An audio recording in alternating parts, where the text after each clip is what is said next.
Let us study about the basics of final accounts. Now, final accounts are those statements which are prepared at the end of an accounting year or the financial year. They are a summary of all the accounting that has been done throughout the year to find out the result of the business. That is, whether to find out the business has made a profit or a loss, and to know the position, that is, what all assets and liabilities are owned by a business. Okay. Now, when we prepare final accounts, three basic statements are prepared. One is the trading account, the next is the profit and loss account, and finally the balance sheet. These three accounts, okay, two are accounts, one is a statement, give us the result of a business. They are the last accounting procedure in a particular financial year. Now, to understand the difference between these three statements, the first is the trading account, which involves all the trading or manufacturing activity carried on by a business. The word trading itself defines that there is going to be some purchasing and selling, and whatever result is obtained out of that, whether we have earned a profit or a loss from our trading activity or manufacturing activity, will be specified, will be mentioned by this trading account. The next gives us the result of the entire business as a whole, and that is the profit and loss account, wherein all other activities not directly relating to the manufacturing process or trading activities will be accommodated by the profit and loss account, all incomes and expenses there.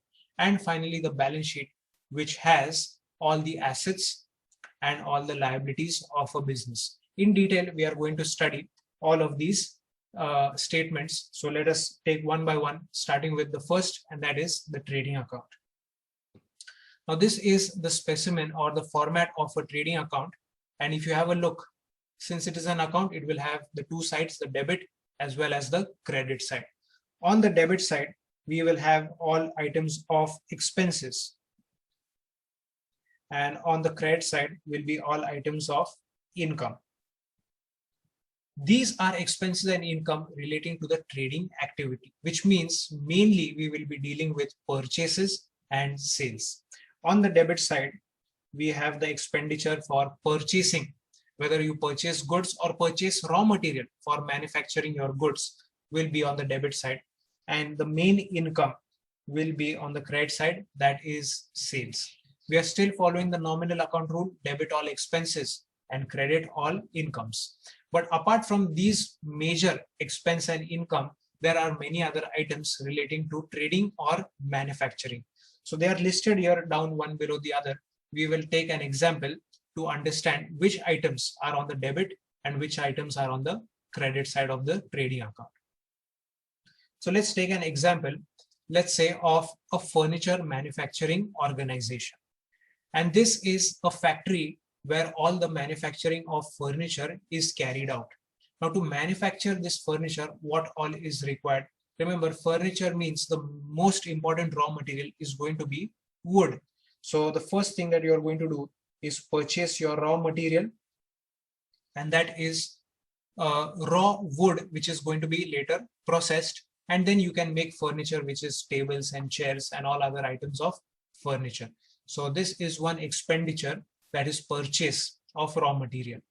Later on, these machines are going to process and make a usable form of that wood, and that is these sheets of wood that you see here are pieces which will be required for processing further and making our furniture. Now, to operate these machines, to convert this wood into a meaningful piece of furniture, there are certain laborers who are operating the machines, okay, workers in a factory, and they have to be paid money. So another expenditure for payment to these workers is called wages, which also is entered in the trading account. Wages is that form of payment, money paid to the workers working inside a factory. And of course, there are many other items in the factory. For example, these lights which are installed in the factory are useful for working throughout the day. Okay. After a point when it becomes dark, these lights have to be switched on so that it becomes bright and work can continue. So lighting is another expenditure inside the factory that has to be paid. Factory lighting also is an item of expenditure which will enter the trading account. Then to operate these machines, you may require electricity or it may be running on certain types of fuel. So if you have a look here, there are barrels which contain fuel for operating these machines. So fuel also is another expenditure that will be required in the factory for running these machines. And not only fuel, maybe some machines require coal as energy for operation or electricity.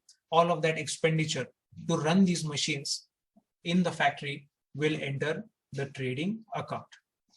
Now, apart from all of these, there are certain important items of expenditure that require detailed explanation as well. And the next item that is in the trading account is called carriage inward. Another term is freight. Again, we are going to understand through the help of an example.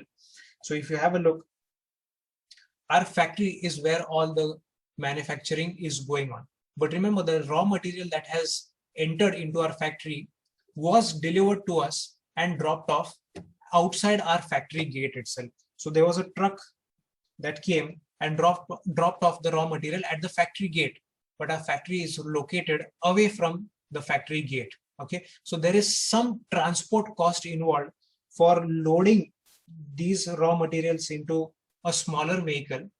That vehicle will come and deliver these goods to the factory. Okay, so this transport cost that is involved from the factory gate for bringing the goods into the factory is known as carriage inward. Another term is also called as freight. Also an expenditure relating to the manufacturing, because without bringing the goods into the factory, there is going to be no manufacturing process. So it is an expenditure required for processing the goods, which is why carriage inward will enter the trading account. Expenditure, it will come on the debit side. Then we have further some more expenditures. The next one is royalty. This also is an important item that enters the trading account. What is royalty? Again, here is an example to understand. We are producing some furniture which is going on inside our factory. But there is a new customer who comes and wants a specialized piece of furniture which we do not produce. We require some expert knowledge to produce such a piece of furniture for which we take outside help. So we have a look, and there is another person in another factory who is knowing or who is having the knowledge of producing this specialized furniture. So what we do is take his help and gain some knowledge. We are going to pay this person not for producing any goods, but for obtaining the knowledge to produce those goods. So whatever payment is made for acquiring knowledge is known as royalty. So that other person who is in another factory, since he has the knowledge and we want to acquire that knowledge, we have to make some payment to that person, and that amount is known as royalty. Again, it is relating to manufacturing, because without this knowledge, we will not be able to produce and deliver that specialized piece of furniture to our customer. So in that case, it becomes necessary for the manufacturing activity, which is why royalty will enter the trading account. Then there is another expenditure called as custom duty. What is custom duty? Again, there is an example to understand. Let's say we are importing our raw material. We are not buying those raw material from our own country. We are purchasing it, let's say, from USA. And that raw material will be loaded onto a ship and then transported to India. When it reaches India, those goods are unloaded from the ship and they are right now at the port. Port is a place where this ship is currently parked and those goods are unloaded onto the port. But remember, now, if you want to remove these goods from the port and take it to your factory, you have to pay certain expenditure in the form of custom duty. Another word is import duty. Because you have purchased goods from another country, the government of India imposes a certain type of tax which is known as import duty or custom duty. If you want to take your goods away from the port, you have to first pay this import duty or custom duty, and then only we are allowed to take those materials away from the port. So it is a necessary expenditure for manufacturing. Without our raw material, we will not be able to start our production activities. So custom duty is an expenditure required for manufacturing, which is why it will enter the trading account. Then we have certain other items also in the trading account. For example, the first item is opening stock. That is stock from last year. Whatever goods were not used, currently they will be used in this year. It is an expense that is going to be undertaken this year, which is why it will come on the debit side, opening stock. And opposite of that is whatever stock you have produced and it is not going to be required this year will be on the opposite side, and that is closing stock. It will be on the credit side. Apart from that, you have other items. For example, goods distributed as free samples, goods taken by proprietor for personal use. These are goods going out of your factory for a different purpose. One way the goods are going out is by sales. They will go to the customer outside the factory. Goods are going out, it will be credited. We can use the rule credit what goes out. Okay. Goods distributed as free samples. You may be wanting to advertise your goods for which you distribute it, but it is going outside from the factory. So which is why it is in the credit side of trading account. Whenever goods are coming into the factory, they are on the debit side. Debit what comes in. Whenever goods are going out, they will be on the credit side of trading account. Even if they are taken by the owner for the personal use, they are going out from the factory to the house of the owner, that will be on the credit side of trading account. And finally, after recording all the expenses and income, at the end, what we get is gross profit. That is the final answer of the trading account, which tells us what amount of profit has been earned from this trading or manufacturing activity. Then we move on to the next account, and that is the profit and loss account. Now this gives us the result of the entire business as a whole. So all those incomes and expenses which are not related to the trading or manufacturing activities will be recorded here in the profit and loss account. Rules will remain the same, that on the debit side, we will have all expenses, or we may have some losses. And on the credit side, we will have all incomes, all types of profits and gains. This is as per the nominal account rule. So all those expenses incomes not relating to trading or manufacturing will be entered over here. So let us understand through the help of some examples. If you have a look on the debit side, these are all expenditures in the form of salaries. Now those people who are working in the factory, they get wages. But people who are working in an office environment, in a cubicle, they are getting salaries. Both are payment to workers, but since there are two different types of workers, the name is different. Those working in the factory are called wages. That expenditure goes to trading account. Those working in an office will be getting salaries. Then you have certain amount of rent paid, insurance paid, bank charges, discount. All of these are expenditures which have no connection directly to the manufacturing, which is why they are entered in the debit side of profit and loss account.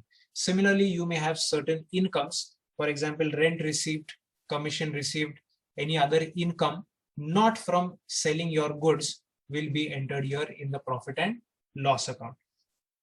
And at the end, after recording all of those expenses, we will have some net profit. That is the profit earned of the entire business, by the entire business as a whole at the end of the year. That net profit will be reflected in the profit and loss account. Again, to understand which are the items that will enter in the profit and loss account, one simple way to understand is all those expenses which happen in an office. Apart from our factory, somewhere a little far away, we also have an office of the same. Our object or our business objective is manufacturing of furniture. So that is happening in the factory. But apart from that, all other operations are happening in an office. So all of the expenditures that happen here and all the incomes generated will be entered in the profit and loss account. So for example, in an office, there are different people working. Some are doing an accounting work is being carried out. Some are forming strategies relating to marketing. Some other work is going on in the office. All of that is happening here, which is why all expenditures over here will enter the profit and loss account. This is not relating to manufacturing. Then other than that, what all expenditure goes on? You may be purchasing some stationery that is used in the office. For example, that you see here, pens, pencils, erasers, staplers, calculators, all of that forms part of stationery.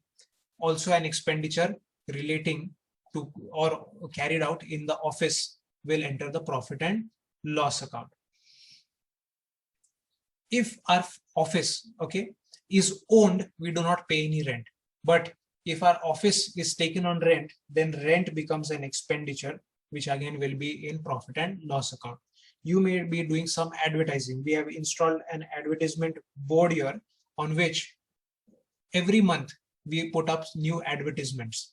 That cost of advertising will also form part of profit and loss account. And that way, many other expenditures not directly relating to the manufacturing activity will be entered in the profit and loss account. In the format, in the specimen, there are many examples already given. Then we move on to the last part of the statement prepared under final accounts, and that is the balance sheet, which has details of all liabilities and assets.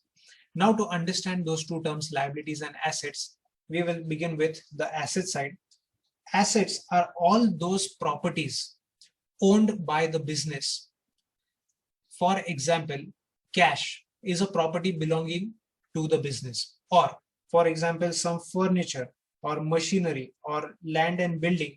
All of these are properties held by the business, owned by the business. It also has certain items for which money is going to be received in the future. For example, if we talk about debtors, debtors are customers. Customers to whom we have sold goods on credit, which means goods have been sold, but money is not received immediately. It is going to be received in the future. That is a credit transaction. And the moment any money is going to be received in the future, that also is classified as an asset. Same thing with closing stock. Stock that you have not sold this year, you may be selling it in the next year. So money will be received in the next year. Whenever any benefit or any amount of money is going to be received in the next year, in the future years, then such an item also will be called an asset. And there are some other items there as well. And exactly opposite is the liabilities. To run your business, you require some money.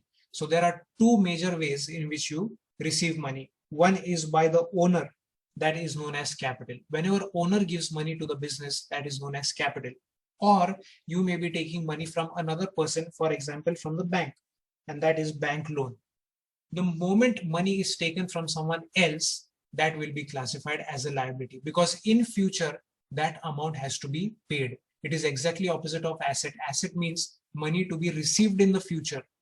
Opposite will be money to be paid in the future. Whenever you borrow money, somewhere in the future, you are going to have to return that money. It has to be paid in the future. It will be a liability. Even if you talk about creditors, creditors are suppliers. We may have purchased some goods from them on credit. So we have taken the goods, but not paid the money immediately.